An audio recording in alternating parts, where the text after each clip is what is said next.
नमस्कार दोस्तों, हम बात कर रहे हैं रॉबर्ट ग्रीन के द्वारा लिखित पुस्तक शक्ति के 48 नियम। नियम नंबर 33, हर व्यक्ति की कमजोर नस पहचाने। लेखक के विचार। हर व्यक्ति की एक न एक कमजोरी होती है। हर महल की दीवार में एक न एक छेद होता है। यह कमजोरी आमतौर पर कोई असुरक्षा, कोई अनियंत्रित भाव या आवश्यकता होती है। यह कोई छोटा रहस्यमय सुख भी हो सकता है। चाहे जो भी हो, एक बार मिल जाने पर आप इस कमजोर नस का इस्तेमाल अपने लाभ के लिए कर सकते हैं। हम सब में प्रतिरोध होता है। हम अपने चारों तरफ एक रक्षा कवच बना लेते हैं जो परिवर्तन के खिलाफ सुरक्षा प्रदान करता है। यह रक्षा कवच हमारे मित्रों व दुश्मनों की घुसपैठ को रोकता है। बहरहाल ये जान लेना बहुत महत्वपूर्ण होता है कि हर इंसान के मनोवैज्ञानिक रक्षा कवच का कोई न कोई हिस्सा कमजोर होता है जो घुसपैठ का प्रतिरोध नहीं करता। अगर आप इस कमजोर हिस्से को खोज लेते हैं और इसका इस्तेमाल करते हैं तो आप इस व्यक्ति को अपनी इच्छा के अनुसार ढाल लेंगे। कुछ लोग अपनी कमजोरियों का खुलेआम इजहार करते हैं जबकि बाकी उन्हें छिपाते हैं। जब कोई रक्षा कवच को भेद लेता है तो अपनी कमजोरियां छिपाने वाले लोग ज्यादा गच्चा खाते हैं। अपने आक्रमण की योजना बनाते समय इन सिद्धांतों का ध्यान रखें। मुद्राओं और अचेतन संकेतों पर ध्यान दें। जैसा सिगमंड फ्राइड ने कहा था, कोई भी इंसान अपने रहस्य नहीं छिपा सकता। अगर उसके होंठ नहीं बोलेंगे तो उसकी उंगलियां बोलेंगी। उसका रोम रोम चिल्ला चिल्ला कर रहस्य बता देगा। किसी व्यक्ति की कमजोरी खोजते समय इस महत्वपूर्ण सिद्धांत को हमेशा याद रखें। कमजोरी महत्वहीन दिखने वाली मुद्राओं और शब्दों से प्रकट होती है। कमजोरी खोजते समय सफलता की कुंजी सिर्फ ये नहीं है कि आप किसकी तलाश करते हैं, बल्कि ये भी है कि आप कहां और कैसे तलाश करते हैं। हर दिन की बातचीत में कमजोरियों का सबसे समृद्ध भंडार मिलता है, इसलिए सुनने की कला सीखें। अगर आपको शक है कि किसी की कोई खास नाजुक जगह है तो इसकी जांच अप्रत्यक्ष तरीके से करें। अपनी आंख को विस्तृत जानकारी पाने के लिए प्रशिक्षित करें। वह व्यक्ति वेटर को कैसे टिप देता है, उसे किस चीज़ से खुशी मिलती है, उसके कपड़ों में कौन सा संदेश छिपा है। लोगों के आदर्श व्यक्तियों के बारे में पता लगाएं। वे किन चीज़ों को प्रबलता से चाहते हैं और उन्हें पाने के लिए वे कुछ भी कर सकते हैं। शायद आप उनकी फैंटेसियों को पूरा कर सकते हो। याद रखें, क्योंकि हम सब अपनी कमजोरियों को छिपाने की कोशिश करते हैं, इसीलिए हमारे सचेतन व्यवहार से बहुत कम बातें पता चल सकती है। हमारे सचेतन नियंत्रण के बाहर की छोटी सी चीज़ों से असली बातें पता चलती है और आपको उन्हीं का पता लगाना है। ऐसा बच्चे को खोजें। अधिकांश कमजोरियां बचपन से शुरू होती है, क्योंकि व्यक्ति अपना रक्षा कवच बचपन के बाद ही बनाना शुरू करता है। शायद बच्चे को किसी खास क्षेत्र में विशेष दुलार किया गया हो या उसकी कोई विशेष भावनात्मक जरूरत पूरी नहीं हुई हो। बड़े होने पर वह दुलार या कमी दफन तो हो सकती है, लेकिन खत्म नहीं होती। बचपन की जरूरत का पता लगाने से आपको हर व्यक्ति की कमजोरी के बारे में एक सशक्त कुंजी मिल जाती है।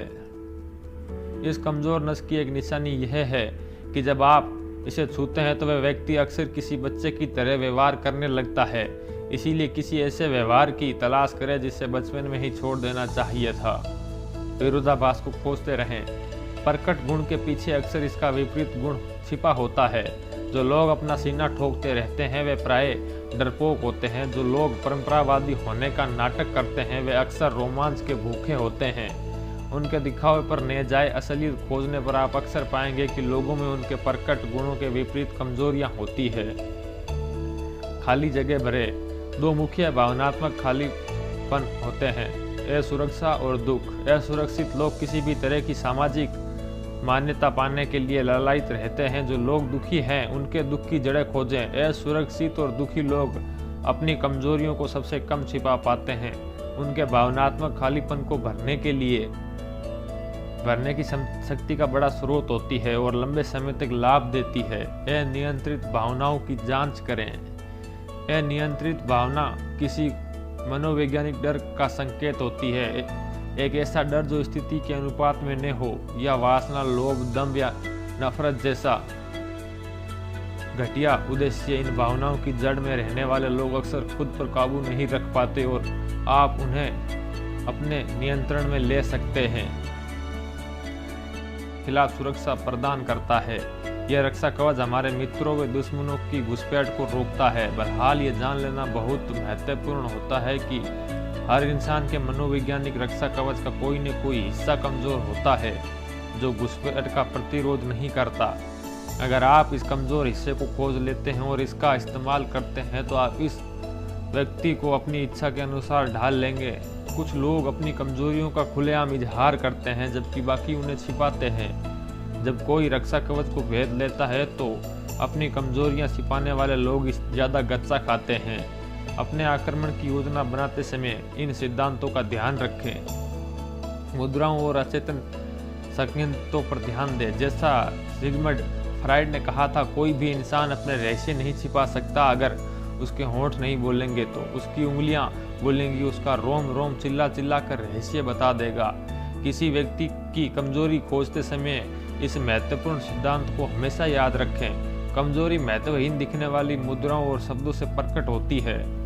कमजोरी खोजते समय सफलता की कुंजी सिर्फ ये नहीं है कि आप किसकी तलाश करते हैं, बल्कि ये भी है कि आप कहाँ और कैसे तलाश करते हैं।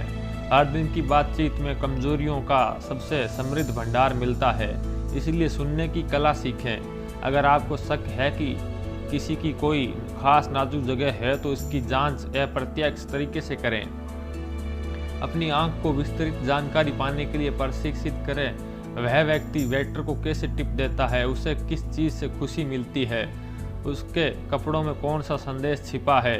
लोगों के आदर्श व्यक्तियों के बारे में पता लगाएं, वे किन चीज़ों को प्रबलता से चाहते हैं और उन्हें पाने के लिए वे कुछ भी कर सकते हैं। शायद आप उनकी फैंटेसियों को पूरा कर सकते हो। याद रखें, क्योंकि हम सब अपनी कमजोरियों को छिपाने की कोशिश करते हैं, इसीलिए हमारे सचेतन व्यवहार से बहुत कम बातें पता चल सकती है। हमारे सचेतन नियंत्रण के बाहर की छोटी सी चीज़ों से असली बातें पता चलती है और आपको उन्हीं का पता लगाना है। ऐसा बच्चे को खोजें। अधिकांश कमजोरियां बचपन से शुरू होती है, क्योंकि व्यक्ति अपना रक्षा कवच बचपन के बाद ही बनाना शुरू करता है। शायद बच्चे को किसी खास क्षेत्र में विशेष दुलार किया गया हो या उसकी कोई विशेष भावनात्मक जरूरत पूरी नहीं हुई हो। बड़े होने पर वह दुलार या कमी दफन तो हो सकती है, लेकिन खत्म नहीं होती। बचपन की जरूरत का पता लगाने से आपको हर व्यक्ति की कमजोरी के बारे में एक सशक्त कुंजी मिल जाती है। इस कमजोर नस की एक निशानी यह है कि जब आप इसे छूते हैं तो वह व्यक्ति अक्सर किसी बच्चे की तरह व्यवहार करने लगता है। इसीलिए किसी ऐसे व्यवहार की तलाश करें जिसे बचपन में ही छोड़ देना चाहिए था। विरोधाभास को खोजते रहें। प्रकट गुण के पीछे अक्सर इसका विपरीत गुण छिपा होता है।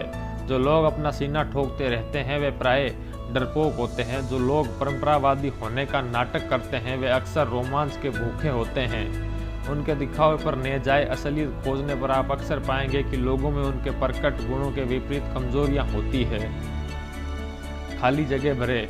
दो मुख्य भावनात्मक खालीपन होते हैं, असुरक्षा और दुख। असुरक्षित लोग किसी भी तरह की सामाजिक मान्यता पाने के लिए लालायित रहते हैं। जो लोग दुखी हैं उनके दुख की जड़ें खोजें। असुरक्षित और दुखी लोग अपनी कमजोरियों को सबसे कम छिपा पाते हैं। उनके भावनात्मक खालीपन को भरने की शक्ति का बड़ा स्रोत होती है और लंबे समय तक लाभ देती है। अनियंत्रित भावनाओं की जांच करें। अनियंत्रित भावना किसी मनोवैज्ञानिक डर का संकेत होती है। एक ऐसा डर जो स्थिति के अनुपात में न हो, या वासना, लोभ, दंभ या नफरत जैसा घटिया उद्देश्य। इन भावनाओं की जड़ में रहने वाले लोग अक्सर खुद पर काबू नहीं रख पाते और आप उन्हें अपने नियंत्रण में ले सकते हैं।